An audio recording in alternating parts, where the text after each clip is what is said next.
Welcome to परचम PSC. आज हम अपने एमपीपीएससी एमपीजीके के क्रैश कोर्स का लेक्चर 8 देखेंगे।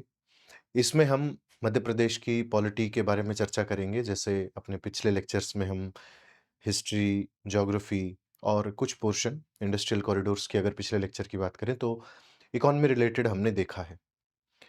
आज हम पॉलिटी की बात करेंगे और पॉलिटी में भी टू बी वेरी स्पेसिफिक जो हमारे सिलेबस के पार्ट्स हैं और सिलेबस में जो शब्द दिए गए हैं, panchayati raj, civil administration, good governance in MP, ये आपके सिलेबस का पार्ट है। हमें सबसे पहले समझना पड़ेगा कि मध्य प्रदेश में पंचायती राज कैसे काम करता है। ऑल्दो ये पूरे इंडिया में एक ही तरीके से काम करता है, लेकिन कुछ स्टेट्स हैं जिसमें वेरिएशंस आते हैं, वेरिएशंस देखने को मिलते हैं अक्रॉस स्टेट्स। मध्य प्रदेश उन्हीं में से एक है। मध्य प्रदेश ने हमारे पंचायती राज को अपने तरीके से अडॉप्ट किया है, क्योंकि जैसे हम ज्योग्राफी के सेशन में हमने देखा कि जो डेमोग्राफी है मध्य प्रदेश की वो अलग तरीके की है। उसमें ट्राइबल्स भी हैं, एससी एसटी पॉपुलेशन भी ज़्यादा है, प्लस जो नगरीकरण है, शहरीकरण है, अर्बनाइजेशन है, that is less than the other states of India. जो मेन स्ट्रीम या नॉर्दर्न स्टेट्स हम जिनको कहते हैं उनसे थोड़ा-सा कम है। तो एक-एक करके हम इसको पहले तो समझते चलेंगे कि कौन-सी पंचायती राज, गुड गवर्नेंस या सिविल एडमिनिस्ट्रेशन के पहले तो पार्ट्स समझेंगे कि कौन-कौन से हैं। फिर उनकी जो सब स्केल पर जाकर के पंचायती राज कैसे बाइफरकेट होता है, कौन उसे सँभालता है, कैसे वो चुने जाते हैं, कितना टेन्योर होता है, उनके काम क्या-क्या होते हैं, उसके चैलेंजेस क्या-क्या हैं, सॉल्यूशंस क्या हैं और पिछले ईयर्स में जो यहाँ से ट्रेंड देखने को मिला है क्वेश्चंस का, उसको समझते हुए इसे एंड करेंगे। और कल हमने जो बात की थी इंडस्ट्रियल कॉरिडोर्स की और पॉपुलेशन की और इंडस्ट्रियलाइजेशन इन मध्य प्रदेश की, उससे हम पंचायती राज को जोड़ करके समझने की कोशिश करेंगे कि पंचायती राज का फ्रेमवर्क जहाँ जिस तरीके से काम कर रहा है, उस जगह का डेवलपमेंट भी उसी तरीके, उसी तर्ज पर हो रहा है। इन दोनों को जोड़ करके मैं आपको आखिर में दिखाऊँगा कि क्यों पंचायती राज और civil administration becomes an integral part of the development of the state of Madhya Pradesh. अगर कहीं पर ये इंस्टीट्यूशंस कमज़ोर हैं, तो वहीं पर आपका जो इंडस्ट्रियलाइजेशन है या अर्बनाइजेशन है, that is also on the weaker side. चलिए, पंचायती राज पे चलते हैं। सबसे पहले इसका एवोल्यूशन समझना हमें पड़ेगा कि एवोल्यूशन किस तरीके से हुआ है और कौन-कौन से वो मेजर इंस्टेंसेस थे, जिनके कारण हमारे देश में पंचायती राज इवॉल्व हुआ। हमें हिस्ट्री से चलना पड़ेगा, तब हम मॉडर्न टाइम्स पर अराइज़ कर पाएँगे और तभी समझ पाएँगे कि पंचायती राज क्यों ज़रूरी है। देखो, सबसे पहली बात जब आप पॉलिटी में देखते हो पंचायती राज में, चाहे वो आपने लक्ष्मीकांत से पढ़ा हो, चाहे आपकी सिविल सर्विसेज़ की तैयारी के दौरान आपने देखा होगा, 2 चीज़ें इसमें बड़े गौर करने वाली हैं। हमारे देश में ऑलरेडी एक सिस्टम एक्ज़िस्ट करता था। एक ऐसा तंत्र जिसे हम लोकतंत्र कहते हैं, हमारा देश एक गणतंत्र है। लोगों के द्वारा लोगों के लिए और लोगों की सरकार को हम लोकतंत्र कहा करते हैं, अब्राहम लिंकन के शब्दों में। तो जब इतना बड़ा स्ट्रक्चर सिस्टम हमारे पास था, तो हमें ज़रूरत क्या पड़ी पंचायती राज की और पंचायती राज क्यों आवश्यक है? छोटी-सी चर्चा हम इस पर रखते हैं, फिर मैं आपको आगे लेके चलता हूँ इसके एवोल्यूशन पर। देखिए, भारत सबसे पहले अगर आप पीछे समय पर जाएँगे, हमने मध्य प्रदेश के एंशिएंट एवोल्यूशन में भी ऐसा समझा, from prehistoric times to modern times. अगर आपको याद हो तो हमारे यहाँ पर कभी भी ऐसा सिस्टम, ऐसा स्ट्रक्चर नहीं रहा है कि हमें किसी एक व्यक्ति ने बैठ कर के ऊपर से रूल किया हो और वो ट्रिकल डाउन करते हुए वो नीचे तक आया हो। पुराने समय में आप चले जाइए, जब हमारे यहाँ पर महाजनपद भी डेवलप हो रहे थे, तब भी मैंने आपको समझाया था कि महाजनपद में ऊपर एक व्यक्ति होता था जिसे हम राजा कहते थे। उसके नीचे सामंतों की एक फौज होती थी। इसमें से कुछ मंत्री भी हुआ करते थे इनके। इसके नीचे अगर आप चले जाएँगे, तो जो ग्रामीण स्तर के अधिकारी थे, ग्रामीण स्तर के व्यक्ति थे, वो गाँव को या जो टोला होता है, टोला आप उसको कहें, गाँव उसको कहें या ठोला भी कई जगह पर कहा जाता है उसको, है ना? या उसको आप क्या नाम दे सकते हैं, ग्राम, सिंपली आप उसको कह सकते हैं कि गाँव का जो मालिक होता है उसको आप, ठोला का जो मालिक होता है उसको आपने ग्रामीण ही कहा था। ये जो लोग थे ये दरअसल सरकार वास्तव में चलाते थे, क्योंकि राजा इतने ऊपर से नीचे तक कंट्रोल नहीं कर पाता। और अगर आपका basic underlying structure of the administration बिखर जाता है, तो आप उतना एफ़िशिएंटली रूल नहीं कर सकते। अब इंडिया में क्या हुआ था जब भारत आज़ाद हुआ था तो उस समय हम इतने एक तो व्यस्त थे अपने बाकी जो स्ट्रक्चरल चेंजेस थे उनको करने में, कि हमने ऊपर एक व्यवस्था रख ली जिसको हमने प्रधानमंत्री कह दिया। उसके नीचे हमने राज्यों में आकर के मुख्यमंत्री की व्यवस्था कर दी। मुख्यमंत्री के नीचे हमने केंद्र द्वारा चुने गए और राज्यों में भेजे गए अधिकारी जिनको आपने आईएएस के नाम से जाना, राज्यों में आपने उनको पीसीएस के नाम से जाना, उनके नीचे फिर जो बाकी कर्मचारी थे, उनके ज़रिए आपने रूल करने की सोची। लेकिन आप एक बात को समझिए कि जब तक रिप्रेजेंटेटिव पॉलिटिक्स हमारे सिस्टम में नहीं आई थी, तब तक हम खुद को एन्स्लेव्ड ही फ़ील करते थे। अब जैसे अंग्रेज़ थे, तो अंग्रेज़ों के समय में एक गवर्नर जनरल हुआ करता था। राज्यों में जो सरकारें चलती थी, वो ज़्यादातर डीएम्स के ज़रिए चलती थी, जिसको आप डिस्ट्रिक्ट मजिस्ट्रेट कहते हैं। तो जो डीएम्स का पूरा ऑरा है, जो डीएम्स की पूरी कार्यप्रणाली है, वो इसी आधार पर विकसित हुई कि इन लोगों के हाथ में बहुत ज़्यादा पावर थी। चाहे वो रेवेन्यू कलेक्शन की हो, टैक्स कलेक्शन की हो, चाहे वो समाज में शांति और सुरक्षा बनाने का काम करना हो या न्यायिक प्रक्रिया में योगदान देने का हो। आप ध्यान रखिए कि जुडिशरी का जो तीसरा पोर्शन है, जो स्टेट्स में ज़िलों के स्तर पर आकर के काम करता है, जिसको आप सेशन कोर्ट के नाम से जानते हो, वो सेशन कोर्ट्स अंग्रेज़ों के समय पर अवेलेबल नहीं थे। उनको देखने का काम ये डीएम करते थे। तो डीएम की अगर आप पावर को डिराइव करने की कोशिश करेंगे, तो डीएम एक ज़िले का मालिक होगा और ज़िला आप समझिए कि भारत के कुछ ज़िले तो ऐसे हैं जो बड़े-बड़े राज्यों से बड़े हैं। जैसे जैसलमेर एक ज़िला है राजस्थान का, उसका एरिया और आज जो वर्तमान में हरियाणा राज्य है, उसका एरिया, उसमें कोई ज़्यादा अंतर नहीं है। बहुत थोड़ा अंतर आपको दिखेगा। करीब 40,000 स्क्वायर किलोमीटर का एरिया आपके जैसलमेर का है और 44,000 स्क्वायर किलोमीटर का एरिया हरियाणा स्टेट का है। तो अब आप समझिए कि जैसलमेर का आज जो डीएम होगा, अगर वो वहाँ की सुरक्षा यानी कि पुलिस को भी देखे, वहाँ की न्याय व्यवस्था यानी कि सेशन जज का भी काम देखे और वहाँ के टैक्स कलेक्शन, रेवेन्यू कलेक्शन का काम और एडमिनिस्ट्रेशन का काम भी देखे, तो आप समझिए कि वो डीएम कितना पावरफुल व्यक्ति हो जाएगा। अब इस व्यक्ति जिसके पास इतनी पावर है, अगर वो प्रशासन का कोई फैसला किसी गाँव के लिए लेना चाहता है, ऑब्वियसली गाँव उसके लिए एक बहुत छोटी यूनिट हो जाएगा। तो वो उनके अधिकारों की अनदेखी करके, उनको सप्रेस करके या ज़बरदस्ती अपने पावर के बल पर अपनी बात थोप करके गाँव को एक अलग दिशा दे सकता है। अब इसमें 2 चीज़ें आती हैं। जब भी हम कोई कानून बनाते हैं तो उसमें 2 चीज़ें आती हैं। एक तो जिसको हम कहते हैं लेटर और दूसरा हम जिसको कहते हैं इंटेंट। कि आपने कानून में लिखा क्या है और दूसरा आपकी उस कानून के प्रति नीयत क्या है। जैसे फॉर एग्ज़ाम्पल के लिए मैं आपको बताता हूँ कि मान लो कोई डीएम किसी गाँव के लिए बहुत अच्छा कार्य करना चाहता है। किसी डीएम का ये प्लान है कि जितने भी हमारे गाँव हैं, उन गाँव के आस-पास हम ग्राउंड बना दें, प्लेग्राउंड बना दें या स्कूल्स का इंफ्रास्ट्रक्चर डेवलप कर दें। लेकिन अब मान लो किसी गाँव में 100 गाँव का क्लस्टर उन्होंने ले लिया और किसी एक गाँव में जो रिहायशी ज़मीन है वो कम थी, इसीलिए जो सरकारी या कहें कि जो गाँव की ज़मीन है, उसके ऊपर कुछ लोगों ने अपनी बस्तियाँ बसा ली। अब अगर वहाँ से लोगों को डिस्लोकेट करना है, तो उनके लिए तो एक छोटा-सा आदेश पारित करने की ज़रूरत है, लेकिन उन लोगों का जीवन किस स्तर पर प्रभावित हो जाएगा, ये कोई नहीं समझ सकता। लेकिन अगर यही फैसला गाँव के स्तर पर लिया जाए, तो शायद ग्राम पंचायत या कुछ अन्य लोग जिनके पास भूमि ज़्यादा है, वो ग्राम पंचायत को भूमि दान कर सकते हैं किसी दूसरी जगह पर। लेकिन दबाव में दान बिल्कुल नहीं करेंगे। जब सामाजिक रूप से इकट्ठा होंगे, तो शायद किसी व्यक्ति को वो तैयार कर लें कि चलिए 2 एकड़ पर ही इन लोगों ने अपनी बस्तियाँ बसा ली हैं, ये गरीब हैं, इनके पास रहने को ज़मीन नहीं है, लेकिन ये गाँव में रहते हैं, गाँव के काम आते हैं और गाँव के सदस्य हैं, तो इसलिए मान लीजिए जिसके पास ज़्यादा ज़मीन है, वो ऑफ़र कर दें ग्राम पंचायत को कि आप ये ज़मीन रख लीजिए। अब ये जो मामले हैं, ये सामाजिक स्तर पर सुलझ सकते हैं, लेकिन प्रशासन के स्तर पर नहीं सुलझ सकते। प्रशासन बहुत बार लोगों पर दबाव भी बनाता है।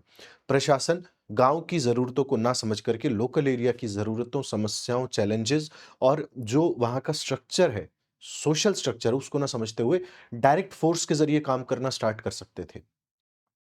इसीलिए जब आज़ादी के बहुत वर्ष बाद हमें ये समझ आया कि ग्रामीण स्तर पर भी जो गांधी जी का विज़न था ना कि ग्रामीण स्तर की सरकार होनी चाहिए, तब यहाँ पर हमारे यहाँ पंचायती राज का एवोल्यूशन स्टार्ट हुआ और जो महाजनपद काल में ग्रामीणी और ये जो सामंत और राजा किस्म के लोग थे गवर्नर टाइप के, इनकी तरह इन्हीं की तर्ज पर हमारे देश को रूल किया जाने लगा। अब जो पुराना समय था महाजनपद का समय था, अब मैं आपको अगर थोड़ा-सा और इसमें समय लेके बताऊँ तो जैसे बिहार और उत्तर प्रदेश में मेजरली आपके महाजनपद डेवलप हुए थे। उन महाजनपदों में राजा को मतलब एक ही होता था कि उस तक टैक्स पहुँच जाए, इसीलिए वो बाकी एरियाज़ को भी हारते-जीतते रहते थे। उनको ज़्यादा वेलफेयर से कोई सरोकार होता नहीं था। हाँ, जहाँ पर उनके व्यापार का लाभ होना है, तो जो वैश्य समाज है, उसके लिए वो सराय वगैरह बनवा देते थे, ठहरने का स्थान, उनके जो राजमार्ग थे, उनको बेहतर तरीके से सुरक्षित कर देते थे। लेकिन आम लोगों से उनको क्या सरोकार था? आम लोग शायद अपने पूरे जीवन में राजा को कभी देखते भी नहीं हैं। जैसे आज हमारे गाँव में रहने वाले शायद 90% लोग कभी प्रधानमंत्री को देखेंगे भी नहीं, कि वो दिखते कैसे हैं सामने से। तो गाँव के स्तर पर अपनी समस्याएँ किसको सुनाएँ? गाँव के स्तर पर, ब्लॉक के स्तर पर, पंचायत के स्तर पर, ज़िले के स्तर पर अपनी समस्याएँ किसको सुनाएँ जो जाकर के सिस्टम में आपकी बात पहुँचा दे और आपका काम हो जाए या आप जैसा चाहते हैं उस तरीके से सरकार चले। इसलिए हमने पंचायती राज को बनाना पड़ा और पंचायती राज हमें एक आवश्यकता के तौर पर, एक पॉलिटिकल नेसेसिटी के तौर पर समझ में आया। प्री इंडिपेंडेंस की जहाँ तक मैंने आपसे बात कही तो जो रूट्स हैं वो लोकल सेल्फ गवर्नेंस से आती हैं और मध्य प्रदेश में जिसका नाम पहले central province and Berar princely states था, वहां हिस्टोरिकल रूट्स पाई जाती हैं। हालांकि मैंने आपको बता दिया कि क्यों पाई जाती हैं, कैसे पाई जाती हैं, क्या आवश्यकता थी हमारे यहाँ पंचायती राज की, but again just to repeat and make it more clear, मैं आपको एक सिस्टमेटिक तरीके से शुरू से अंत तक एक बार दोबारा से ही कहता हूं। तो एंशियंट और मिडिवल पीरियड में जो पंचमंडली है या ग्राम संघ है, कालाचूरी और चंदेल डायनेस्टीज में इनका ज़िक्र, इनका रिकॉर्ड खूब पाया जाता है। तो जब ये डायनेस्टीज कवर कर रहे थे, तब भी मैंने आपको कहा था कि कालाचूरी और चंदेल चंदेल की आर्ट की हमने बहुत बात की थी अगर आपको याद हो तो। तो जिस समाज में आर्ट डेवलप हो जाती है, इसका मतलब कि उसका एडमिनिस्ट्रेटिव ब्लॉक जो है वो पूरी तरीके से सुगठित होगा। तो वहाँ पर पंचमंडली, जिसको पंच परमेश्वर कहते हैं, आपने कहानियों में बहुत पढ़ा होगा पंच परमेश्वर, जुम्मन शेख और अलगू चौधरी की जो कहानी आपने बचपन में पढ़ी होगी। तो वो कहानियाँ कहाँ से आती हैं? या तो हमारे अर्ली जो पीरियड्स थे, उनसे मौखिक ट्रेडिशंस में, फ़ोक ट्रेडिशंस में, फ़ोकलोर्स में जो कहानियाँ आती हैं, वहाँ से डेवलप हुई हैं कि 5 लोग बैठेंगे, वो फ़ैसला करेंगे।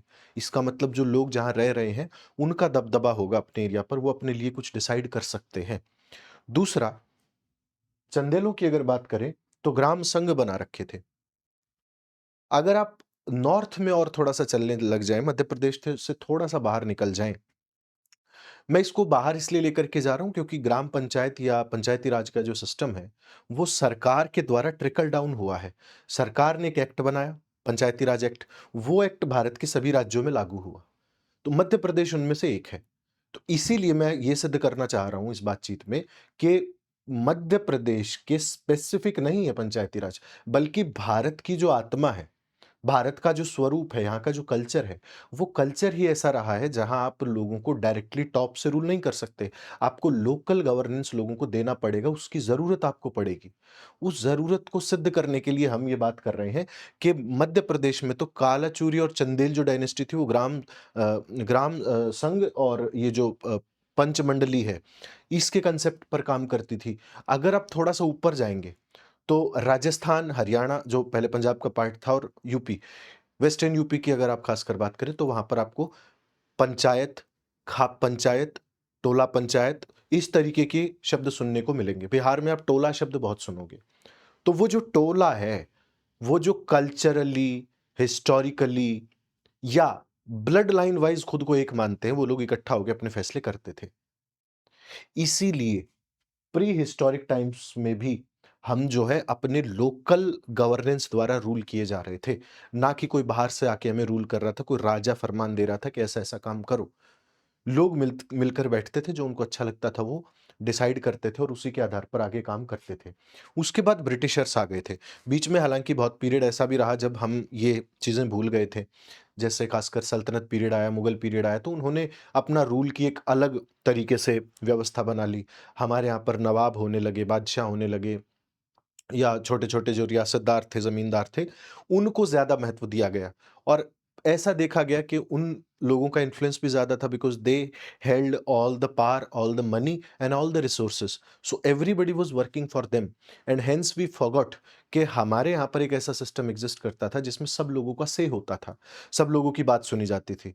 फिर हम आदेश लेना शुरू कर दिया हमने। जब अंग्रेज़ हमारे देश में आए, मुगल जब चले गए, चले तो क्या गए, उनको ख़त्म कर दिया गया और अंग्रेज़ जब यहाँ पर शासन में आ गए 1857 के बाद कंप्लीटली जब उन्होंने हमारे देश को ओवरटेक कर लिया, पहले स्वतंत्रता संग्राम के बाद या पहली क्रांति जो भी आप उसको बोलते हो, उस पर हमने एक डिटेल डिस्कशन कर लिया कि वो कैसे ना तो क्रांति है और ना कैसे स्वतंत्रता संग्राम था। ब्रिटिशर्स ने क्या किया, अपना एक अलग सिस्टम दे दिया। वो डीएम वाली जो पूरी बात मैंने अभी आपको समझाई कि कैसे डीएम यहाँ पर रूल करने लग गए थे। तो जो लॉर्ड मेयो था, उन्होंने 1870 में एक रेज़ोल्यूशन दिया। इस रेज़ोल्यूशन के ज़रिए जो फाइनेंसेस थे उनको डिसेंट्रलाइज़ करने की पहली कवायद इन्होंने शुरू की। अब देखो अंग्रेज़ तो ऐसा तो नहीं है कि अंग्रेज़ ऐसे ही रूल करते थे अपने देश में।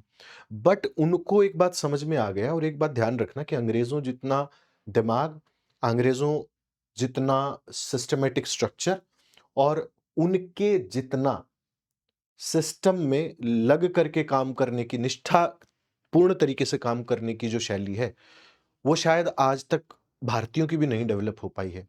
आज तक हम अंग्रेजी सिस्टम को चला रहे हैं, कारण क्योंकि it was a well thought of structure of administration. ऐसा नहीं है कि वो रैंडमली कुछ कर देते थे। तो ये जो रेज़ोल्यूशन आया, इन्होंने फाइनेंसेस को डिसेंट्रलाइज़ कर दिया कि भई पैसा तो खर्च करना है, पैसा तो खर्च करना ही पड़ेगा। हमें अगर रेलवे भी चलाना है, तो पैसा तो खर्च करना पड़ेगा। अगर रोड्स बनाने हैं for better transportation of goods, तो करना पड़ेगा। अगर इंडस्ट्रियल हब्स बनाने हैं, अगर सिटीज़ डेवलप करनी है दिल्ली जैसी, जहाँ से हम रूल कर सकें, तो फाइनेंसेस तो नीचे लोकल लेवल तक जाने चाहिए।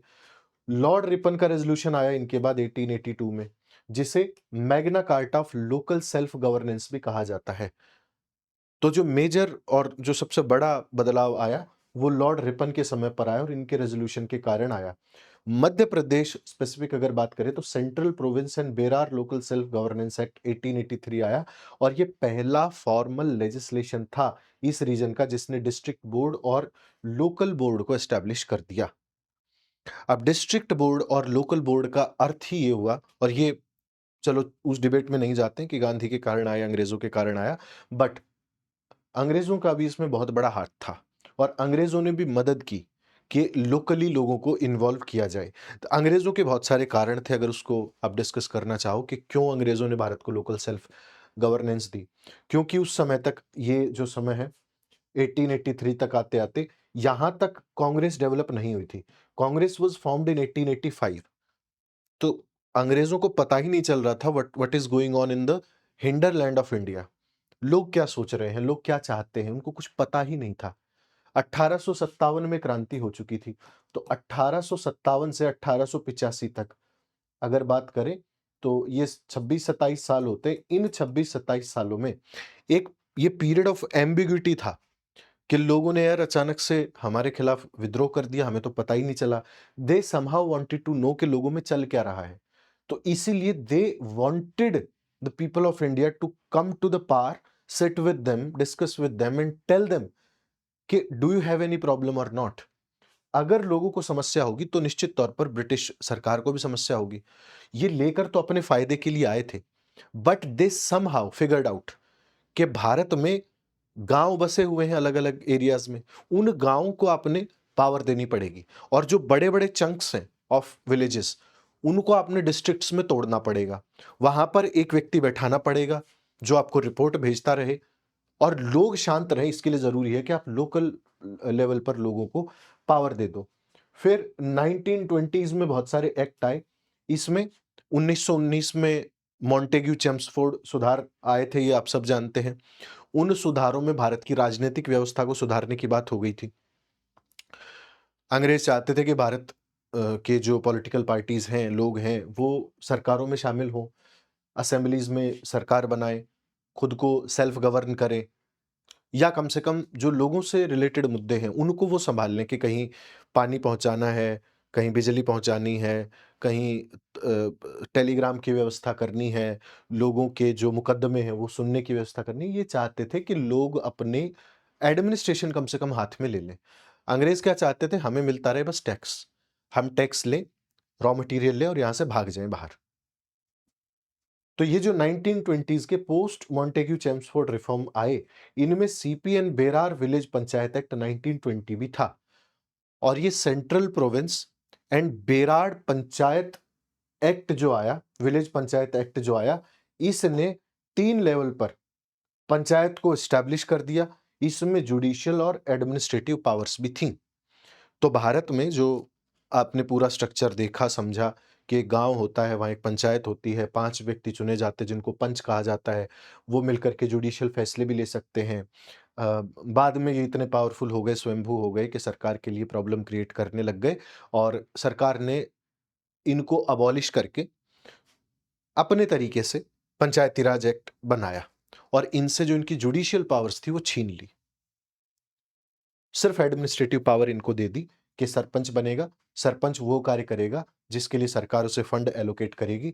फंड में जो पैसा आएगा वो पंचों की मदद से और गाँव की सलाह से, ग्राम सभा की सलाह से खर्च किया जाएगा। उसका प्रॉपर ऑडिट होगा, उसमें आपको एक व्यक्ति दे दिया जाएगा सरकार की तरफ से जो आपकी एडमिनिस्ट्रेटिवली मदद करेगा। तो बेसिकली प्रधानमंत्री और मुख्यमंत्री स्तर का जो एडमिनिस्ट्रेशन है वो आपको दे दिया गया गाँव के स्तर पर। इसमें एक ग्राम सचिव की ज़िम्मेदारी लगाई गई जो एडमिनिस्ट्रेटिव ऑफिसर होगा गाँव के सरपंच का, उसकी मदद करेगा सरकारी कार्यों में।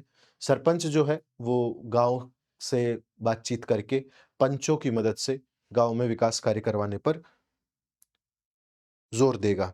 अब इनसे जुडिशियल पावर्स क्यों ले ली गई? क्योंकि पहले की जो पंचायत थी और अंग्रेज़ों ने जो फैसला किया था 1920 के विलेज पंचायत एक्ट में, उसमें तो ये भी कहा गया था कि जुडिशियल पावर्स होंगी, यानी कि ये लोग फैसला भी कर सकते थे कि कौन व्यक्ति गलत है, कौन सही है। किसके हक में फैसला होगा और किसको सज़ा दी जानी चाहिए, किसको गाँव से बाहर किया जाना चाहिए। इसमें समझने की एक बात है, थोड़ा ध्यान से समझना, बड़ा इस पर इश्यू रहता है कि कई लोग समझते हैं कि अच्छा है, कई समझते हैं बुरा है। बट अगर इसका आप एक समालोचनात्मक विश्लेषण करेंगे, क्रिटिकल एनालिसिस करेंगे तो पाएँगे कि विलेज पंचायत से जुडिशियल पावर्स लेना स्टेट की मजबूरी हो गया था। जब भी कोई सेंटर ऑफ पावर होता है, जैसे आज के ज़माने में चीफ मिनिस्टर स्टेट में होता है, अगर वो डमी नहीं है तो चीफ मिनिस्टर नहीं चाहता कि उसके बरक्स कोई दूसरा सेंटर ऑफ पावर आकर के खड़ा हो जाए। अगर एक एमएलए है, मान लो एक एमएलए है और छोटा आ जाओ, एक एमएलए है, वो लगभग 12-15 लाख वोट्स में से चुना जाता है।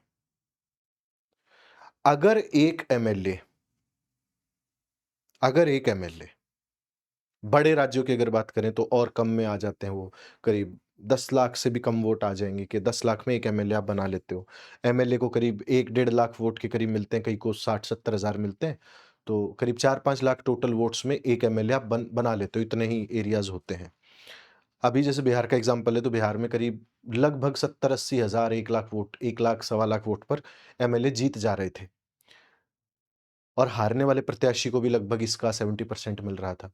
तो मोटा-मोटा मान लो 4-5 लाख मैक्सिमम मैं आपको कह रहा हूँ। 4-5 लाख लोगों को, जिस पर ज़िम्मेदारी है 4-5 लाख लोगों की, जिसको 1 डेढ़ लाख लोग चुन करके विधानसभा में भेज रहे हैं।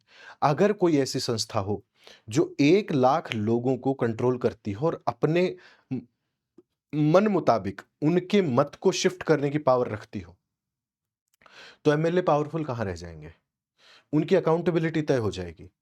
जब भी एमएलए या सरकार या मुख्यमंत्री कोई गलत काम करेंगे तो वो जो संस्था है which is unofficial as of date, लेकिन पहले it was powerful and held judicial powers as well. अगर वो संस्था फैसले करने लग जाएगी सामाजिक, तो एमएलए को कौन पूछेगा? तो मुख्यमंत्री को कौन पूछेगा? So it was a necessity for those people to abolish these kind of institutions, क्योंकि अगर ग्राम पंचायत पावरफुल हो गई, जिला पंचायत पावरफुल हो गई, अगर सोचो ज़िले में एक पंचायत हो, अब तो चलो पॉलिटिकल हो गया मामला, जिला पार्षद वगैरह को तो लोग राजनीति में जॉइन करा करके टिकटें वगैरह दे देते हैं एमएलए की। लेकिन अगर पहले की तरह आप देखो कि उनको पॉलिटिकल पावर कुछ नहीं चाहिए, जुडिशियल पावर है, वो फैसले कर सकते हैं।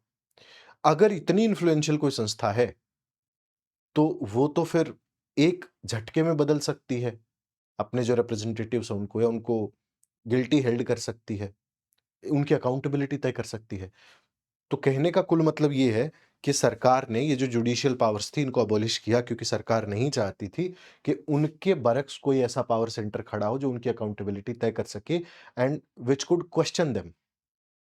इसलिए ये पावर छीनी गई 1920 वाले एक्ट की। और हमारा जो पंचायती राज अधिनियम है, मैं अभी वो भी दिखाऊँगा आपको, उसमें कैसे अल्टीमेटली कमज़ोर किया गया पंचायत को, ना कि बढ़ावा दिया गया।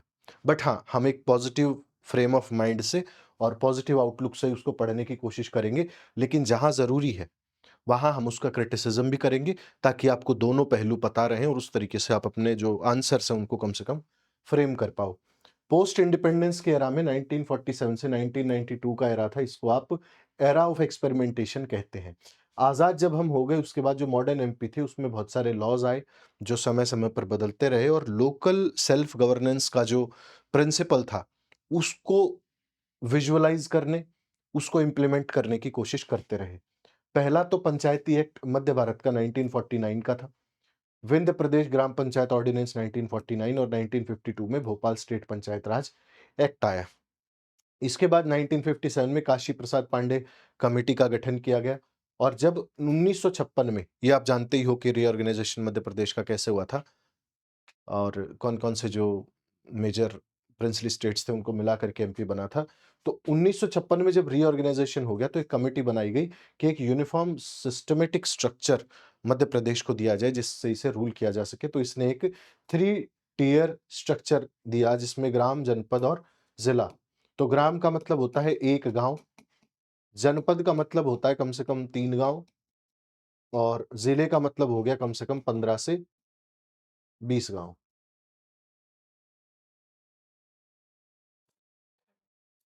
ये तो रिप्रेजेंटेटिव सेलेक्ट करने के लिए है।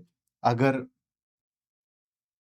सही परिभाषा इनकी देखो, तो गाँव मतलब 1 गाँव मतलब करीब 2000 के आस-पास उसमें लोग होंगे, ठीक है? जनपद का मतलब हो गया कि उसमें करीब आपके 30 से 40 गाँव आ जाएँगे और ज़िले की अगर बात करें तो उसमें 200 से 250 गाँव आ जाएँगे। तो इस तरीके से कहा गया कि मध्य प्रदेश को रूल किया जा सके ताकि ज़्यादा से ज़्यादा लोगों तक सरकार पहुँच सके और हर जगह जो स्टेट है, उसको जाने की ज़रूरत ना पड़े। ये रिकमेंडेशन दी काशी प्रसाद पांडे कमेटी ने। रिज़ल्ट क्या हुआ? मध्य प्रदेश पंचायत एक्ट आया 1962 में, इसे इनेक्ट भी कर दिया गया, लेकिन जो इलेक्शन के रिज़ल्ट्स थे, इलेक्शन हेल्ड किए जाने थे, उनमें काफ़ी इर्रेगुलैरिटी थी, क्योंकि मसला स्टेट के पास था और जब मसला स्टेट के पास होता है, तो ना तो लोकल गवर्नेंस के लिए फंड्स पहुँचते हैं, बस उनका एक ही काम रहता है कि कम से कम लॉ एंड ऑर्डर की व्यवस्था को ठीक रखा जा सके और उस गाँव से एक ऐसा प्रतिनिधि चुन करके भेजा जा सके, जो सेंसिटिव इश्यूज़ पर सरकार से बात कर सके या अकाउंटेबिलिटी निश्चित की जा सके किसी ऐसे व्यक्ति की, जो सच में लोकल सेल्फ गवर्नेंस में विश्वास रखता हो। आई होप यहाँ तक क्लियर है। अब जब ये कमेटी बन गई और इलेक्शन इर्रेगुलर होने लगे, कभी हो जाते, कभी नहीं होते, फंड्स आते, नहीं आते, लोगों को लगा कि सरकार है भी और नहीं भी है, क्योंकि सरपंच तो बना दिया, लेकिन उसको कुछ मिला नहीं, उसके हाथ में कुछ नहीं आया, उस डायरेक्ट उसकी कोई भागीदारी सरकार के काम में नहीं हो पाई। फिर आया 1981 और 1990 के एक्ट्स। ये जो 1980 का 81 का जो एक्ट था, ये डायरेक्ट इलेक्शंस करवाने के लिए लाया गया था कि सरपंच को डायरेक्ट लोगों द्वारा चुना जाए।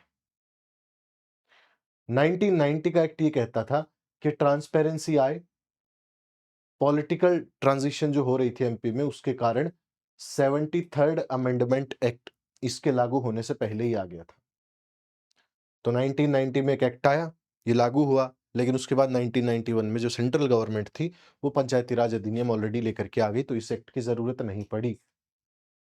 और जो सरकार लेकर के आई बिल, उसको हमने कहा 73rd कॉन्स्टिट्यूशनल अमेंडमेंट एक्ट 1991 और इसमें एमपी का एक बहुत बड़ा रोल था, क्योंकि एमपी ही वो स्टेट था जिसने 1981 में सरपंच के डायरेक्ट इलेक्शंस की बात कही। इसके रीऑर्गेनाइजेशन के बाद जो कमेटी बनी उसने 3 टियर स्ट्रक्चर को सुझाया, बट वो चला नहीं पाए, उसको इम्प्लीमेंट अच्छे से नहीं कर पाए और 1990 में सेंट्रल गवर्नमेंट से पहले ही ये लोग लाना चाहते थे कि ऐसा बिल जो ट्रांसपेरेंसी लेकर के आ सके लोकल सेल्फ गवर्नेंस में। तो जो 73rd कॉन्स्टिट्यूशनल अमेंडमेंट एक्ट 1992 आया, उसने कॉन्स्टिट्यूशनल स्टेटस दे दिया पीआरआईज को, लोकल सेल्फ गवर्नेंस के जो इंस्टीट्यूशंस हैं उनको। पीआरआई का मतलब होता है पंचायती राज इंस्टीट्यूशंस। पंचायती राज मतलब जो पंचायत है, छोटे गांव हैं, उनकी गवर्नेंस का तरीका या उनके द्वारा स्टेट को गवर्न किया जाना। मध्य प्रदेश इसमें अनप्रेसिडेंटेड स्पीड से आगे बढ़ा। सबसे पहले स्टेट्स में से एक बना जिसने इस प्रक्रिया को अपनाया। ग्राम पंचायतों को चिन्हित किया, सरपंचों की नियुक्ति के लिए, सरपंचों के निर्वाचन के लिए प्रयास किए और स्टेट इलेक्शन कमीशन ने जल्दी ही सरपंचों के लिए इलेक्शन कराए, पंचों के इलेक्शन कराए। उसके बाद फंड्स एलोकेट करना और पंचायती स्तर पर डेवलपमेंट को लेकर के जाना, ये सारे काम जो हैं इस एक्ट के ज़रिए मध्य प्रदेश ने किए। फिर 1993 में एमपी पंचायत राज अधिनियम आता है और ये स्टेट असेंबली में पास किया गया 30th ऑफ दिसंबर 1993, यानी कि ऑलमोस्ट 1994 में ये हुआ। गवर्नर ने भी इसको 24 जनवरी 1994 को हरी झंडी दे दी और 1994 का जो गणतंत्र दिवस था, उस समय इसको लागू कर दिया गया। And no better day to do it, because हमारा जो संविधान है, वही हमें आज़ादी देता है, वही हमें पथ प्रदर्शित करता है कि हमें लोकल बॉडीज़ में इलेक्शंस कराने चाहिए और लोकल लेवल से हमें खुद को गवर्न करना चाहिए। गांधी जी कहते थे कि भारत जो है वो गाँव में बसता है और गाँव भारत की आत्मा है। तो जब तक गाँव इंडिपेंडेंट नहीं होंगे, गाँव स्वावलंबी नहीं होंगे, आत्मनिर्भर नहीं होंगे, तब तक शायद देश भी आत्मनिर्भर नहीं हो पाएगा। साथ ही एक बोझ भी हटता है सरकार के कंधों पर से कि जो गाँव हैं, एटलीस्ट उनका विकास तो गाँव के लोग खुद कर सकें। वहाँ स्कूल बनाना है, अस्पताल बनाना है, लाइब्रेरी बनानी है, जिम बनानी है, पार्क बनाना है, गाँव का सौंदर्यीकरण करना है, सड़कें बनानी है, नालियाँ बनानी है, पंचायती ज़मीन का रख-रखाव करना है, कोई बड़े मेले का आयोजन करना है या कोई न्यायिक फैसला लेना है या गाँव के द्वारा मिल कर के राष्ट्र के प्रति कोई मुहिम चलानी है, सद्भाव बढ़ाना है। ये जो काम है, ये ग्राम पंचायत के काम हैं सारे। और ग्राम पंचायत अगर अपने गाँव के स्तर पर सौहार्द निर्मित कर लेगा और भारत में जितनी भी ग्राम पंचायत हैं, वो अगर अपने स्तर पर सौहार्द निर्मित कर लेंगे, तो देश अपने आप खुश हो जाएगा। सरकार को इंटरफेयर करने की आवश्यकता नहीं पड़ेगी। सरकार ज़ोर-ज़बरदस्ती के ज़रिए कोई काम ना करे गाँव में, इसको सुनिश्चित करने की ज़िम्मेदारी सरपंच की होती है। तो जब भी कोई फैसला लेना होता है, तो सरपंच के ज़रिए संवाद स्थापित किया जाता है सरकार में ऑफ़िशियली। तो और सरपंच जो होते हैं, वो पंचों से और गाँव से सलाह-मशवरा करके अपना फैसला बताते हैं। तो टसल नहीं होगी। सरकार के बीच के और गाँव के बीच में जो टसल होने का एक चांस था, वो नहीं डेवलप हो पाएगा। ये पंचायती राज इंस्टीट्यूशंस काम करते हैं। दूसरा, सरकार को पता रहेगा कि कितना फंड एलोकेट करना है और गाँव का विकास कैसे बेटर हो सकता है। सिग्निफिकेंस क्या रहा इस कानून का? MP became the first state to conduct elections under the new constitutional mandate और मई-जून 1994 में पहली बार मध्य प्रदेश में इलेक्शंस हो गए इस 1992 के एक्ट के तहत, जिसके ज़रिए 3 टियर सिस्टम सरकार ने लागू कर दिया मध्य प्रदेश में। अब ये क्या था? ये 3 टियर कौन-कौन से हैं? आप जानते हो कि भारत में एक प्रधानमंत्री होता है। आई होप इतनी पॉलिटी आपने पढ़ी होगी कि आपको ये पता हो कि भारत का प्रधानमंत्री कैसे नियुक्त किया जाता है, कैसे प्रधानमंत्री निर्वाचित होता है। I hope and I seriously hope कि आपको पता हो, आप इतनी लक्ष्मीकांत आपने पढ़ी होगी कि प्रधानमंत्री कैसे बनते हैं, ठीक है? आई एम अस्यूमिंग कि चलो आप पहली बार ही तैयारी कर रहे हो, तो मेरी ज़िम्मेदारी भी बनती है कि मैं आपको थोड़ा-सा बताऊँ और फिर उसके बाद हम 3 टियर स्ट्रक्चर पर चलें। तो देखो ये भारत है, ठीक है? ये मान लो ये भारत है, ये रिप्रेजेंटेशन है सिर्फ़ एग्ज़ैक्ट नहीं है। तो इस पूरे भारत को हमने कॉन्स्टिट्यूएंसीज़ में बाँटा हुआ है। जैसे मान लो ये मध्य प्रदेश है, तो मध्य प्रदेश को हमने 25 कॉन्स्टिट्यूएंसीज़ में बाँट दिया। ये टोटल 25 ऐसे कॉन्स्टिट्यूएंसीज़ में बाँट दिया, छोटे-छोटे इलाकों में बाँट दिया। मान लो एमपी की जो टोटल आबादी है वो 7.5 करोड़ है, उसको डिवाइड बाय 25 कर दिया, तो लगभग 30 लाख एक कॉन्स्टिट्यूएंसी में लोग आते हैं। अब ये जो लोग हैं, इनमें से लेट्स से कि 60% वोट करते हैं, यानी कि 18 लाख ने वोट किया, ठीक है? इसमें से मान लो एक कैंडिडेट को 5 लाख मिल गए, दूसरे को 5 लाख मिल गए, तीसरे को 7 लाख मिल गए, तो 7 लाख जिसको मिले वो व्यक्ति जीत गया। इस कॉन्स्टिट्यूएंसी से वो व्यक्ति जीता माना जाएगा और वो जाकर के बैठेगा भारत के पार्लियामेंट में। अब एक पार्टी स्ट्रक्चर होता है, देश में कांग्रेस, बीजेपी और कुछ क्षेत्रीय पार्टियाँ इस तरीके से हैं, कुछ नेशनल पार्टीज़ भी हैं। ये आपको वैसे तो पढ़ना चाहिए, I am just revising for you, है ना? इसमें कोई रॉकेट साइंस नहीं है। तो टोटल 545 सीट्स हैं। अब जिस पार्टी के जितने ज़्यादा सदस्य होंगे, उस पार्टी को सरकार बनाने का दावा पेश करने के लिए बुलाया जाएगा। By whom? प्रेसिडेंट। तो प्रेसिडेंट बुलाएंगे कि भाई लेट्स से पार्टी एक्स के पास 280 सांसद हैं, तो इनको पहले बुलाएंगे। अब ये इनका एक लीडर जाएगा, नॉर्मली पार्टी अध्यक्ष जाते हैं, वो जाएंगे, कहेंगे कि हम सरकार बनाना चाहते हैं। प्रेसिडेंट इनको बहुमत साबित करने के लिए बुलाएंगे। तो ये जो पार्टी है, ये अपना एक प्रधानमंत्री और प्रधानमंत्री अपना कैबिनेट निश्चित कर लेंगे। फिर ये फ्लोर पर जाएंगे और अगर 280 लोगों ने इनके फेवर में वोट किया तो इनकी सरकार बन जाएगी और ये प्रधानमंत्री नियुक्त हो जाएंगे। ऐसा ही जो स्ट्रक्चर है वो यहाँ पर मुख्यमंत्री के लिए होता है स्टेट में। अब मुख्यमंत्री के नीचे जो लोग आते हैं उसमें देखो, मान लो ये मुख्यमंत्री है और एक स्टेट में मान लो ये डिस्ट्रिक्ट्स हैं, लेट्स से कि 55 जिले हैं, तो 55 जिलों में एक-एक डीएम होगा, एक-एक एसपी होगा, बाकी रेवेन्यू के ऑफिसर्स होंगे और बाकी कर्मचारी होंगे। तो ये जो लोग हैं, ये जाकर के मुख्यमंत्री को अपनी हायरार्की के थ्रू इन्फॉर्म करते हैं कि जी स्टेट में ऐसा चल रहा है, वैसा चल रहा है, ये काम करना है, वो काम करना है, वगैरह-वगैरह। इनको कोई मतलब नहीं है कि गाँव में क्या हो रहा है। गाँव का विकास कैसे होगा? तो यहाँ पर मान लो एक गाँव है, इसका नाम हमने गाँव ए गाँव मान लिया। तो ये जो ए गाँव है, यहाँ पर 2000 लोग रहते हैं। इन 2000 लोगों को कहा जाएगा आप एक व्यक्ति को चुन लो जो गाँव का रिप्रेजेंटेटिव हो। तो ये 2000 लोग अपने-अपने तरीके से राजनीति करेंगे और एक व्यक्ति अंत में चुन करके आ जाएगा जो इस गाँव को रिप्रेजेंट करेगा। मान लो एमपी में फॉर एग्जांपल कह रहा हूं मैं 5000 गाँव,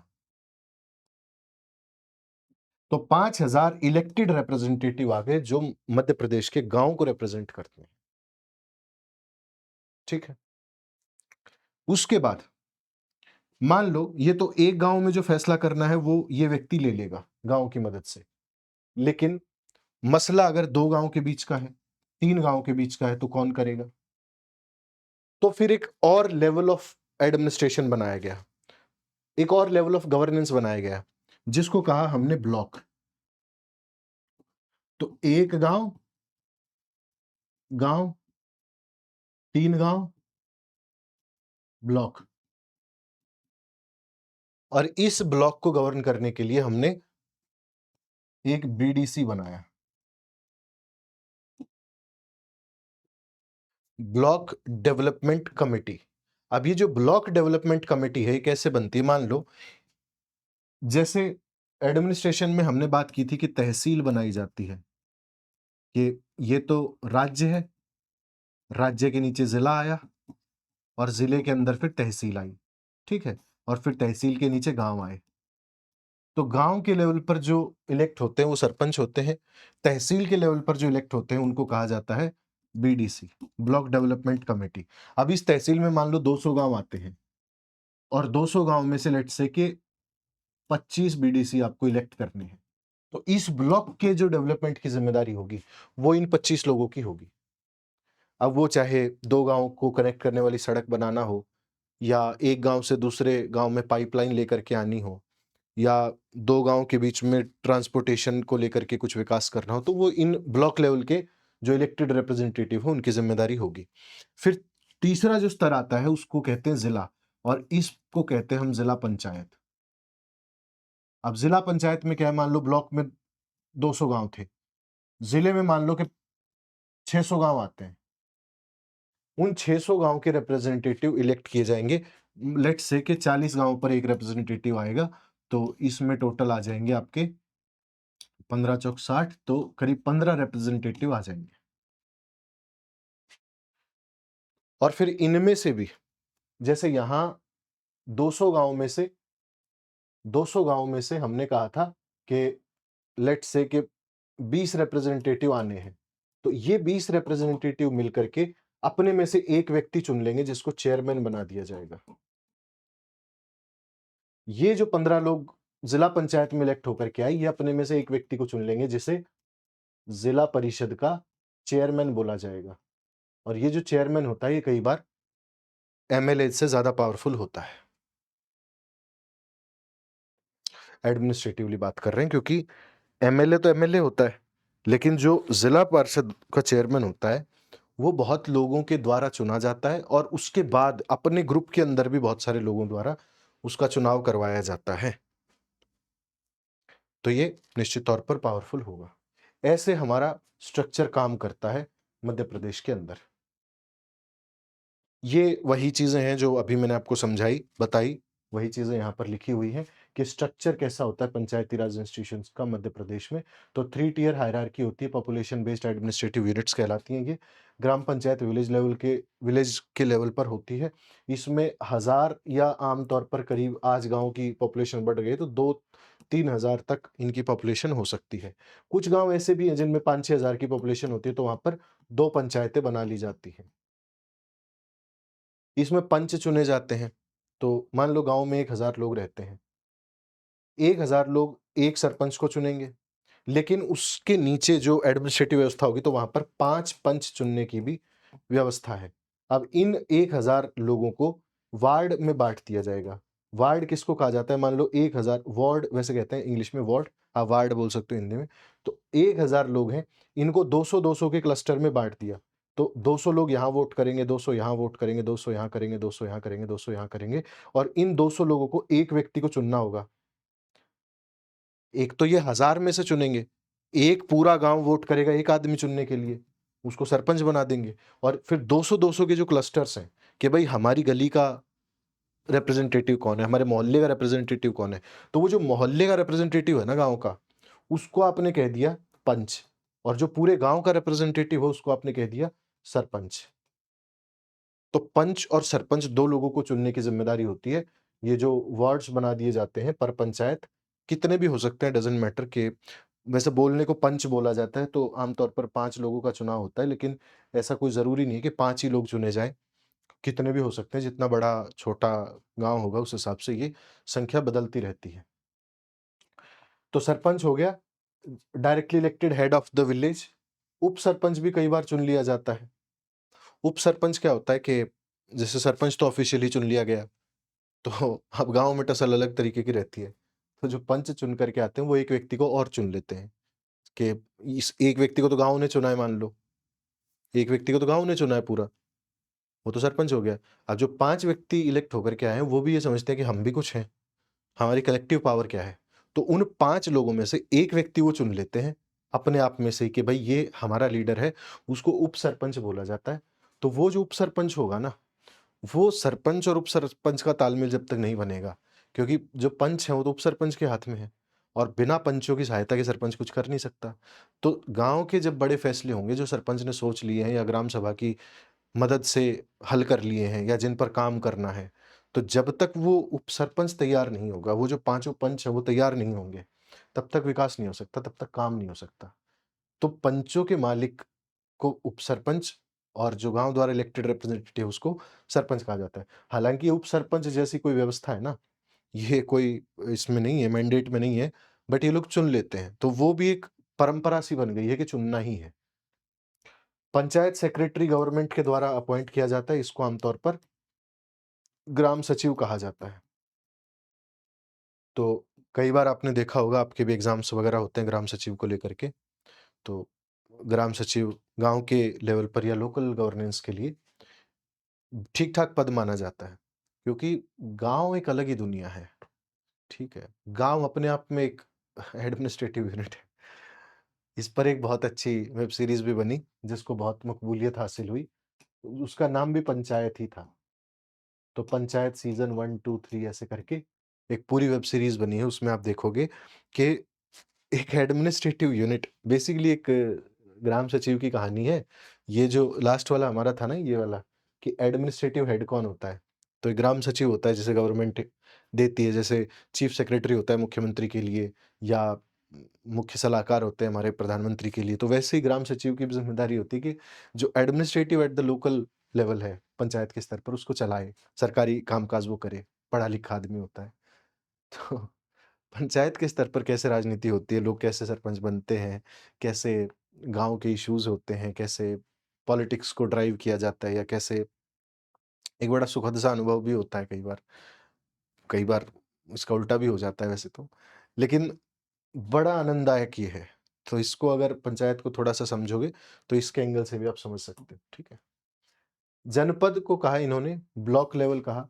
कई जगहों पर जैसे उत्तर भारत में कई जगहों पर इसको ब्लॉक ही बोल दिया जाता है, तो ब्लॉक पंचायत बोल देते हैं।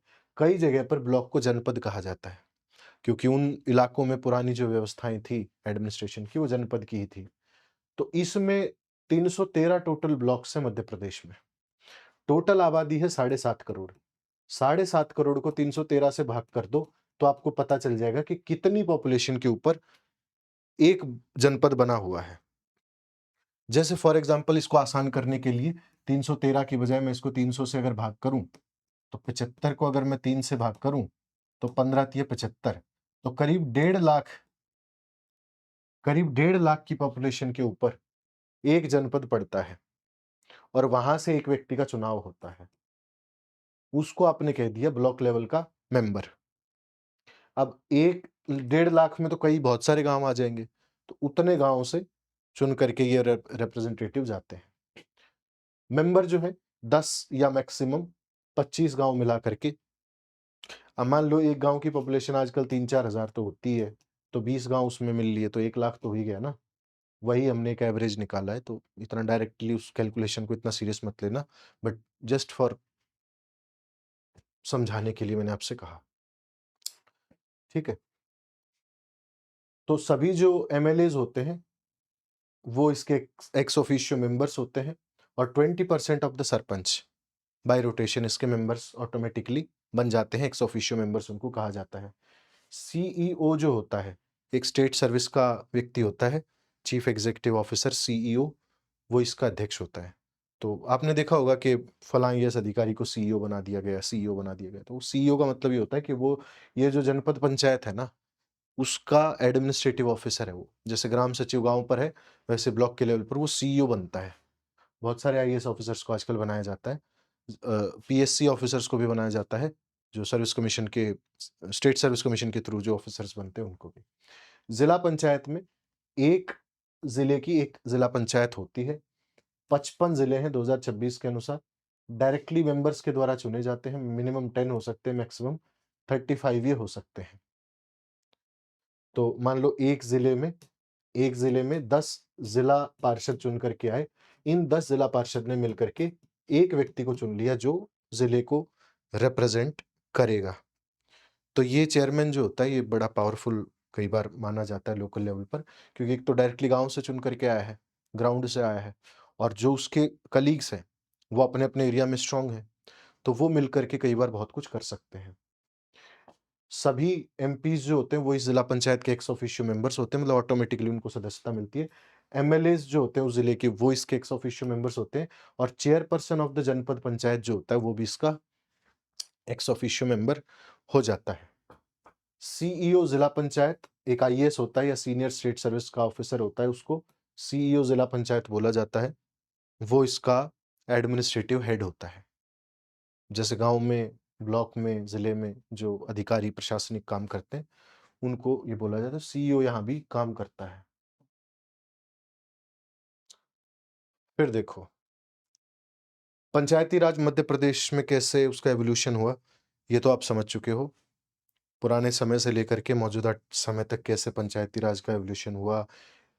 अभी 2 चीज़ें हमें देखनी है कि एक तो ये जो पंचायती राज इन मध्य प्रदेश है, वो एडमिनिस्ट्रेटिवली कैसे हेल्प करता है स्टेट के एडमिनिस्ट्रेशन में और गुड गवर्नेंस के मामले में क्या-क्या चैलेंजेस हमारे सामने हैं जो हमें सुधारने हैं या जिन पर काम करना है एज़ अ स्टेट, खासकर मध्य प्रदेश में।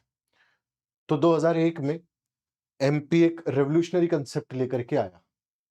कांसेप्ट क्या था कि उसने 1993 के जो पीआरआई पंचायती राज इंस्टीट्यूशन जो कानून बने थे हमारे, पंचायती राज एक्ट बना था, उसको बदल दिया और उसका नाम कर दिया एमपी पंचायत राज आवाम ग्राम स्वराज अधिनियम। और ये क्या करने वाला था? ये रिप्रेजेंटेटिव पॉलिटिक्स से डायरेक्ट डेमोक्रेसी में बदलने वाला था इस एक्ट को। कैसे? इसने ग्राम सभा को एम्पावर किया। जो ग्राम सभा है, ग्राम सभा का मतलब कि जितने लोग वोट करते हैं गाँव में, उसको ग्राम सभा कहा जाता है और मैं आगे आपको समझाऊँगा कि ग्राम सभा one of the most powerful tools है ऑफ दिस कंट्रीज़ डेमोक्रेसी। हम उसको मानते नहीं है, समझते नहीं है, बट जो लोकल लेवल पर लोग हैं, they are the most powerful people in this country. ये मैं अभी आपको समझाता हूँ थोड़ी देर में, ठीक है? ग्राम सभा जो थी उसको फोकल पॉइंट बना दिया ऑफ पावर। उसके साथ-साथ 8 standing committees were formed within gram sabha. इसमें एजुकेशन, हेल्थ, इंफ्रास्ट्रक्चर आदि-आदि जो कॉमन सिटीजन्स को भी डिसीजन मेकिंग में शामिल करती थी। तो एमपी ने कहा कि देखो सरपंच चुन रहे हो अच्छी बात है, पार्षद चुन रहे हो अच्छी बात है, पंच भी चुन रहे हो अच्छी बात है, but now let's make it like a cabinet, कि गाँव में से लोग चुन लो, जो एजुकेशन की स्टैंडिंग कमिटी में, हेल्थ की स्टैंडिंग कमिटी में, इंफ्रास्ट्रक्चर की स्टैंडिंग कमिटी में होंगे, और वो सब लोग मिल कर के ऐसे सुझाव देंगे कि हम क्या कर सकते हैं, कितने बजट की ज़रूरत है, कैसे हम और ज़्यादा डेवलपमेंट कर सकते हैं, और अल्टीमेटली हम एमपी को सब लोगों के साथ मिल कर के विकास कर पाएँगे। इसके अलावा एमपी ने एक और बड़ा काम किया पंचायती राज के एवोल्यूशन में और उसको बड़ा बनाने में। इसमें सोशल इंक्लूजन और रिजर्वेशन था। 2007 में MP became the first state जिसने विमेन का रिजर्वेशन 33% से बढ़ाकर अप टू 50% कर दिया in the Panchayati Raj institutions. क्योंकि गांव जो होता है वो आमतौर पर सप्रेसिव होता है। गांव की जो डायनेमिक्स होती है सोशल हायरार्की की, वो थोड़ी अलग होती है शहर की बजाय। गांव में जाति के आधार पर, लिंग के आधार पर अगर आप महिला हैं तो आपके साथ भेदभाव होना ही है। आमतौर पर ऐसा ही होता भी है और हो भी रहा है, ऐसा बात नहीं है कि नहीं हो रहा है। थोड़ा सुधरा है बट लेकिन हो रहा है। जाति के आधार पर बहुत होता है, अपर कास्ट, लोअर कास्ट। पैसे के आधार पर बहुत होता है, upper class, lower class, middle class. आप कितने रिसोर्सफुल हैं उस हिसाब से आपका सामाजिक दर्जा भी तय किया जाता है। तो एमपी ने डिसाइड किया कि हम 50% रिजर्वेशन देंगे, कि महिलाएं 50% तो आएंगी ही आएंगी, इसमें कोई समझौता नहीं करेंगे। इसके अलावा जो पिछड़े तबके हैं हिस्टोरिकली और पुराने समय से अगर देखें तो एससी, एसटी, ओबीसी रिजर्वेशन ज़रूरी हो गया था, और इन सीट्स का reservation in proportion to their population कर दिया गया अपने एरियाज़ में। मान लो अभी मैंने और दिन आपको कहा था कि 15% एससी पॉपुलेशन है मध्य प्रदेश में, तो इस पॉपुलेशन के प्रोपोर्शन में ही उनको सीट्स में रिजर्वेशन दिया गया। और ये सिस्टम रोटेशनल बेसिस पर रखा गया कि मान लो 10 गाँव हैं, तो ये 10 गाँव हैं मान लो। अब ऐसा तो नहीं है कि मान लो इस गाँव की सीट रिज़र्व हो गई महिला के लिए, तो वो हमेशा रिज़र्व रहेगी। इस गाँव की सीट एससी के लिए रिज़र्व हो गई, तो वो रिज़र्व ही रहेगी, नहीं। बदलता रहेगा कि कभी आपका गाँव रिज़र्व सीट में आ जाएगा, कभी महिला की सीट आ जाएगी, कभी एससी का रिज़र्वेशन की सीट आ जाएगी। तो उस तरीके से फिर लोग मैनेज और मैनिपुलेट भी करते हैं अपनी पॉलिटिक्स को, ठीक है? इसका क्रिटिसिज़्म भी पढ़ेंगे तब आपको बताऊँगा कि कैसा इसका अ, इम्पैक्ट हुआ है हमारे पंचायती राज पर। फिर 2022 के कुछ रूल्स हैं जिनको पैसा कहा जाता है। पैसा मतलब है provisions of panchayats extension to scheduled areas act 1996। तो ट्राइबल ब्लॉक्स हैं, कुल 89 हैं मध्य प्रदेश में, उन ट्राइबल ब्लॉक्स के लिए पैसा आया। अब ये नोटिफ़िकेशन क्या था कि 15 नवंबर 2022 को जनजातीय गौरव दिवस मनाया जाता है, उस दिन सरकार ने इसे लागू कर दिया था, और ग्राम सभा को इस एक्ट के अंदर कुछ पावर्स दे दी गई थी, नेमली माइनर फॉरेस्ट प्रोड्यूस का मैनेजमेंट करने की पावर ग्राम सभा को दे दी थी। अब ये जो फॉरेस्ट प्रोड्यूस होते हैं, ये आप पढ़ चुके हो पिछले सेशन में, तो पिछले से पिछले सेशन में, तो आप जानते हो कि फॉरेस्ट प्रोड्यूस क्या होता है और कैसे सरकार इनको और ज़्यादा मार्केट करने की और ज़्यादा इन्फ्लुएंशियल बनाने की कोशिश कर रही है। लैंड एक्विजिशन से पहले ग्राम सभा से कंसल्टेशन किया जाएगा, ये उसकी पावर है। वो मना करती है तो शायद नहीं भी खरीदा जाए, नहीं भी एक्वायर किया जाए। फिर जो लोकल मार्केट्स हैं, हाट बाजार हैं, मंडी है, उनको कैसे मैनेज किया जाएगा या उसका डाइल्यूशन कहां पर होगा, ये ग्राम सभा तय करेगी इन ट्राइबल ब्लॉक्स में, क्योंकि डायरेक्टली आप ट्राइबल्स के अधिकारों के साथ खिलवाड़ नहीं कर सकते। फिर जो रेजोल्यूशन होगा डिस्प्यूट्स का, उनमें ट्रेडिशनल कस्टम्स का ध्यान रखा जाएगा। Now that's a very very big power. जैसे मान लो किसी ट्राइबल ब्लॉक में ये प्रावधान है कि अगर किसी व्यक्ति ने कुछ अपराध कर दिया, तो उसे सजा इस कारण नहीं दी जाएगी क्योंकि वो अपने घर में अकेला ब्रेड अर्नर है। मान लो किसी व्यक्ति से कुछ अपराध हो गया और वो अपने परिवार का अकेला ब्रेड अर्नर है, तो अब कानून तो ये बात देखेगा नहीं कि उसके परिवार का क्या होगा, 4-5 लोग उस पर जो आश्रित हैं, उनका जीवन कैसे बदल जाएगा। तो ग्राम सभा को ये अधिकार है कि अगर उनका लोकल ट्रेडिशन इस प्रकार का है कि वो एम्पैथी रखते हैं उन लोगों से जो ब्रेड अर्न करते हैं और उसके चलते अगर उनसे कुछ गलती हो गई। मान लो एक व्यक्ति अपने परिवार का पेट पालने के लिए कहीं पर चोरी कर रहा है। चोरी करना वैसे तो गलत है, लेकिन उसका इंटेंट क्या था कि वो कुछ चोरी करके अपने परिवार का भरण-पोषण कर सके। तो अब अगर ये मामला लोकल ट्रेडिशंस के हिसाब से सॉल्व किया जाएगा, तो वो एम्पैथेटिक होंगे उस व्यक्ति से जिसने ऐसा कार्य किया। तो हो सकता है कि उसको कोई और सज़ा दे दी जाए। अगर कानून के पास जाएगा तो कानून उसको सीधा जेल में डालेगा। फिर उसका परिवार बिल्कुल नहीं पल पाएगा, उनका मरना निश्चित ही हो जाएगा। लोकल ट्रेडिशंस में लोगों की संवेदनाओं का, उनकी भावनाओं का, उनके द्वारा कृत्य जो किया गया है उसके पीछे इंटेंट को भी ध्यान में रखा जाता है। और जब सामाजिक फैसला होता है तो शायद ये व्यक्ति बच जाएगा और उसके लिए शायद पंचायत या जो ब्लॉक है वो कोई और तरीका कर दे उसके भरण-पोषण का। ये बहुत बड़ी पावर है। और भी मैं ऐसे केसेस आपको बता सकता हूँ जहाँ पर ग्राम पंचायत ने फैसले लिए हैं। इवन कोर्ट्स के हाई कोर्ट्स के फैसले तक तब्दील हुए हैं ग्राम सभा के फैसलों के बाद। एक्विजिशंस में नेशनल हाईवे के एक्विजिशंस ब्लॉक हो गए हैं ग्राम सभा के फैसलों के बाद। तो इसकी पावर को आप कम करके बिल्कुल भी ना आके। पंचायती राज में सोर्स ऑफ इनकम क्या-क्या होते हैं किसी भी ग्राम पंचायत के पास? तो tax revenue, property tax, lighting और animal registration fees. Non tax में जो हाट और बाजार लगते हैं वहां से मार्केट फीस आती है, या कहीं किसी तालाब को फिशिंग के लिए लीज कर दिया गया है तो वहां से भी रेवेन्यू प्राप्त होता है। उसके अलावा सेंटर से फाइनेंशियल ग्रांट मिलती है और स्टेट फाइनेंसेस से भी ग्रांट के तौर पर पैसा उपलब्ध होता है। इसके अलावा कई राज्यों में पंचायत फंड नाम से एक नया फंड बना दिया गया है जो सिर्फ पंचायतों के विकास में लगेगा। ग्राम सभाएं, ग्राम पंचायतें, मनरेगा, अभी इसका नाम वीबी जी राम जी हो गया है ना? तो इस वीबी जी राम जी के तहत जो कार्य होते हैं उनको मैनेज करने की जिम्मेदारी पंचायतों की होगी। प्रधानमंत्री आवास योजना ग्रामीण के तहत जो भवन बनने हैं, भवनों का आवंटन होना है, उनके लाभार्थियों की सूची बननी है और लाभार्थियों में किन-किन का नाम जोड़ा जाएगा, ये निर्धारित करने का काम भी ग्राम पंचायत का होता है। आप समझ नहीं रहे हो शायद, ग्राम पंचायत इतनी पावरफुल टूल है, अगर सिर्फ 5 साल पूरे राज्य की ग्राम पंचायतें अच्छे लोगों की वो हो जाएँ, सब विकसित करने के उद्देश्य को आगे लेकर के चलें और यही मत रहे कि राज्य को विकसित करना है, राज्य छोड़िए अपने गाँव को विकसित करना है। इतना फंड आपको मिलता है, इतनी प्रशासनिक सुविधा आपको मिलती है, आपका एक्सेस हर जगह हो जाता है। तो वो जो केवल सरपंच है ना एक स्टेट के, वो भी मिलके पूरे राज्य को सुधार सकते हैं अगर चाहें तो। मुख्यमंत्री की आवश्यकता नहीं है, प्रधानमंत्री की आवश्यकता नहीं है। क्योंकि छोटे-छोटे लेवल पर जब चीज़ें सुधरना स्टार्ट हो जाएँगी, मान लो रोड बनाने हैं, तो सरकार तो चलो जब बनाएगी तब बनाएगी। आपके और दूसरे गाँव के बीच में रोड टूटा हुआ है, तो जो ब्लॉक का आपका रिप्रेजेंटेटिव है, उसको बोलिए कि रोड बनवाइए।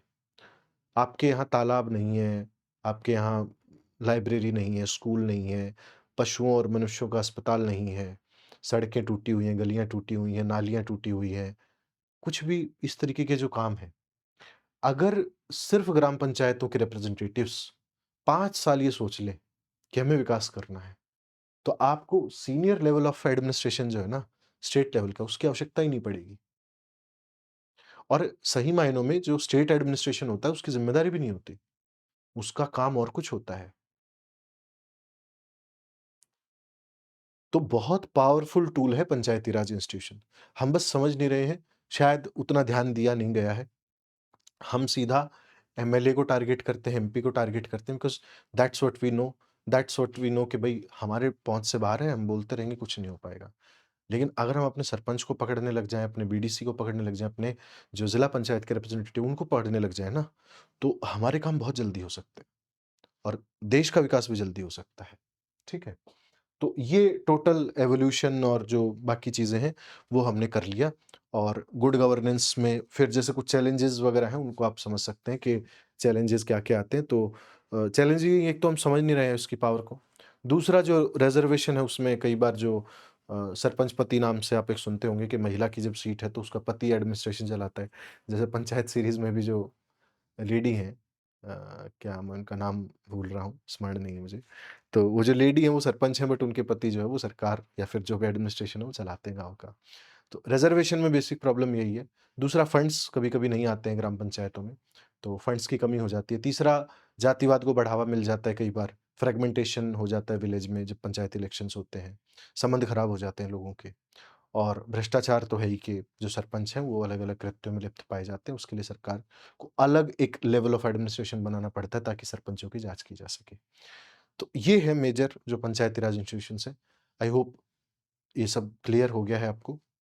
एक बार दोबारा से रिवाइज़ कर लेना, नोट्स को अच्छे से पढ़ लेना, और इसके जो एमसीक्यूज़ हैं, we will discuss them later जब हमें समय मिलेगा, जब भी सेशन होगा। ठीक है? Thank you so much. See you in the next lecture.